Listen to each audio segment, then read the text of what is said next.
Hi, my name is Melina Bailey, and I have converted to Islam for about almost 3 years now. And I would like to just discuss some common questions that that have been asked and how I had found out about Islam. Originally, I had moved down to North Carolina from Buffalo, New York, and my grandparents and my great-grandparents had all lived there, and they were Catholic.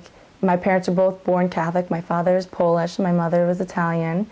And then they, had met, and they ended up converting from Catholicism to born-again Christian. We were in a non-denominational church in Buffalo. And then we had moved down to North Carolina about 8 years ago now, and we were still going to church, and then my sister had met somebody, and she said he was Muslim, and they were getting into a serious relationship, and we didn't know anything about Islam. My family didn't. We were really, dedicated to Christianity, and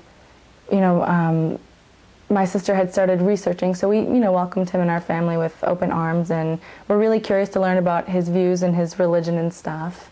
And then, my sister and him ended up getting married, and then later my sister decided that before they had children, she really wanted to research the religion and to, make a decision about what she wanted to raise her children as, because she didn't want to raise her children, introduce her children in a religion that she didn't believe in. She wanted them to support something that she believed in. So she had started researching, and she researched for about 2 years, and then ended up converting and saying, telling us, the family, that she didn't believe in the Trinity anymore, and that she had done lots of research on Islam. And it was really scary at first because we, have a lot of common misconceptions about the religion, and it was really scary to see a big change in her, and her belief system and the way that she acted and the way that she dressed. I wasn't really interested in Islam at the time. It was really, scary to see my sister go through a lot of changes in her ideas. But eventually, my family had stopped going to church, not practicing Christianity or believing into it, but they had stopped actively going to church. At that point I was young. I was going through high school, and eventually I decided, I became confused about what I really believed in. My parents were saying one thing, my sister was saying another thing.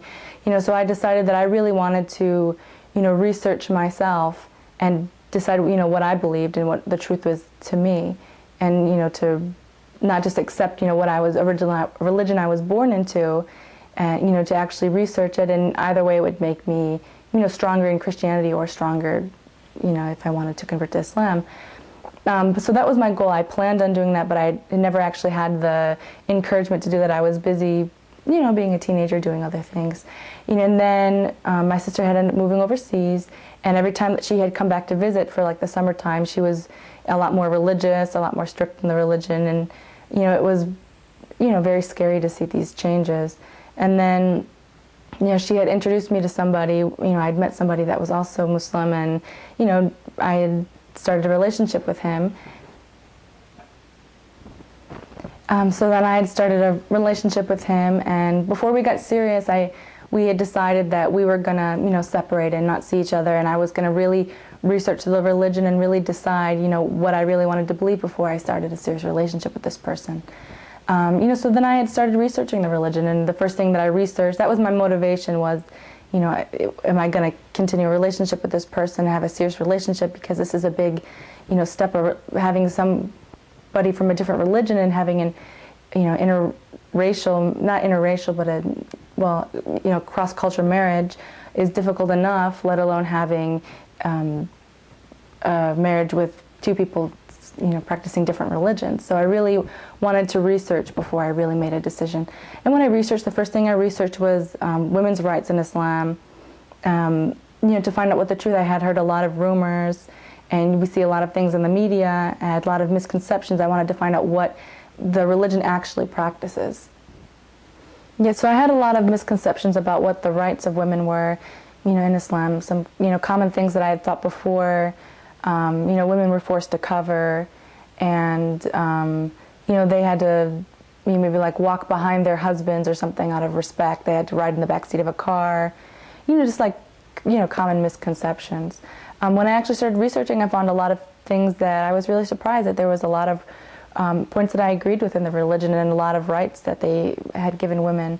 For instance, a woman has the right to, hold her own property, have her own business, be in the charge of her own money, and make business deals and stuff without any, male influence. Her husband doesn't have any right to her money, any right to her inheritance. Her father doesn't, and she's able to hold property and make business and stuff on her own. And that was something I was really surprised to hear about because, of so many misconceptions that people commonly have. So I had agreed with a lot of points, and, then I continued researching what does the, religion actually say. And one of the big things was, the relationship. I didn't really know what it actually believed. I thought maybe they worshipped Muhammad. They didn't believe in Jesus and believe in God. And then when I actually researched, I found out that, they do believe in Jesus and they do believe in God, but they don't believe in the Trinity.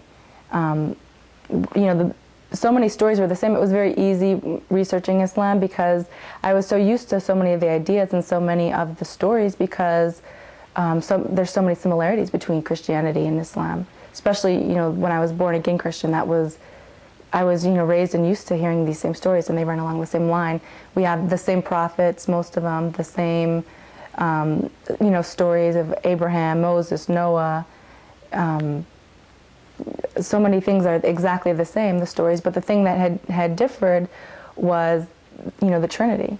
And that, Muslims believe, we don't worship Muhammad. They believe that Muhammad was a prophet and that he was the last prophet. And their relationship with Jesus is that they, believe that he was one of the most, well-respected prophets, but they don't believe that he actually is God incarnate. They believe that, he was a man and that he was a prophet of God and that he, told people to worship God as one. And a common thing, which is, a big debate among Muslims and Christians, is that the Muslim standpoint is that worshiping Jesus, as a God in place of, the Father, is associating partners with God. So then when I had started, researching the ideas of, Jesus in Islam, a lot of things, made a lot of sense because when I researched what their take on of the Trinity was, I realized that personally to me that the Trinity, was something that didn't make 100% sense to me. It was something, that I was used to practicing and used to the idea, and I didn't really question because I thought it was really, wrong to question things in, in my religion, what my parents were and what, I was born in. So used to this idea, I didn't really, question or look for anything else or have any reason to. I was comfortable with the beliefs and I was, practicing Christianity. But, researching also that, they believe in the virgin birth. At a lot of points when I researched the difference between the points that the Christians made about, well, Jesus is, the Son of God and that he is God, compared to what the Muslims said that, Jesus, he, is a prophet of God, but he is not God himself, and that you have to worship God, and he told people to worship God, only, and he didn't ask people to worship him, just, God the Father. So, researching all the whole different points that the Muslims had made and the points that the Christians had made, and doing it open-mindedly and really, like researching it and you coming to other people with, questions. It's the one thing that I had liked about Islam was that it's okay to, ask questions and to research, and if something doesn't make sense, historically it should make sense, scientifically it should make sense, logically it should make sense. And that was one of the things I really enjoyed about Islam, is that there is a lot of scientific points in the religion that were proven, to be true. There's a lot of, common grounds. We are the most closely related religion to Islam is Christianity. But one of the points when I did my research that really had, which was a personal thing that really had hindered me, when I really, thought that the Muslims made some valid points and that this really was a good, belief system, and what I had heard about in the media and what I had heard about in, from different cultures. There's so many different Muslim countries, and they each have their own spin and own take and own practice on things, and that's not what the actual religion's practicing. That's, things that over time, the religion is almost 1,500 years old, over time these countries have been introduced to religion, but they changed through their cultural habits.